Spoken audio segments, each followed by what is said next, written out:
राधे दोस्तों, हमारे YouTube channel पर आप सबका बहुत बहुत स्वागत है। आज मैं आप लोग को बताने वाली हूँ नवरात्रि में कन्या भोजन क्यों कराया जाता है। हिंदू धर्म में नवरात्रि का विशेष महत्व होता है। साल में दो नवरात्रि आती है, चैत नवरात्रि और शारदीय नवरात्रि।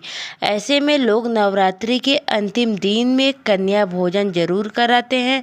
आज इस खबर में हम आपको बताएंगे कि नवरात्रि में कन्या भोजन क्यों कराया जाता है। चलिए जान लेते हैं।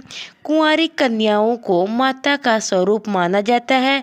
ऐसे में उन्हें नवरात्रि के दिनों में भोजन कराने और उपहार देने से माँ दुर्गा प्रसन्न हो सकती हैं। ऐसा करने से आपके ऊपर उनकी कृपा बनी रहती है। अगर आपको अपने घर में सुख समृद्धि का वास होना चाहिए तो आप नवरात्रि में कन्या भोजन करा सकते हैं। ऐसा करने से माता प्रसन्न होती हैं और आपके घर में सुख समृद्धि का वास हो सकता है। अगर आप नवरात्रि का व्रत करते हैं तो आपको कन्या भोजन अनिवार्य हो जाता है। नवरात्रि में कन्या भोजन कराने के बाद ही व्रत करने वाला व्यक्ति अपना व्रत खोल सकता है। बिना कन्या भोजन के नवरात्रि व्रत पूर्ण नहीं मानी जाती है। एक बार देवराज इंद्र ने माता दुर्गा को प्रसन्न करने का उपहार ब्रह्मा जी से पूछा था। ऐसे में उन्होंने बताया कि नवरात्रि में व्रत करने का, माँ दुर्गा की पूजा करने और कन्या भोजन कराने से माता रानी प्रसन्न हो सकती हैं।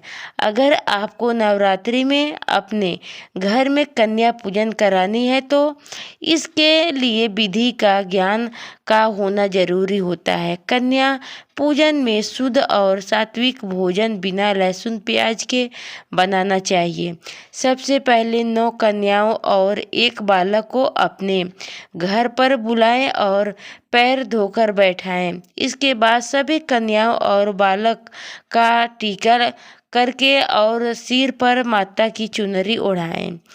अब खाने की प्लेट लगाकर सभी को परोसे। खाना खत्म होने के बाद सबकी प्लेट खुद से उठाएं। इसके बाद सभी 9 कन्याओं को दक्षिणा और वस्त्र देकर विदा करें। ऐसा करने से माता प्रसन्न होती हैं। नवरात्रि में कन्या भोजन कराना शुभ होता है।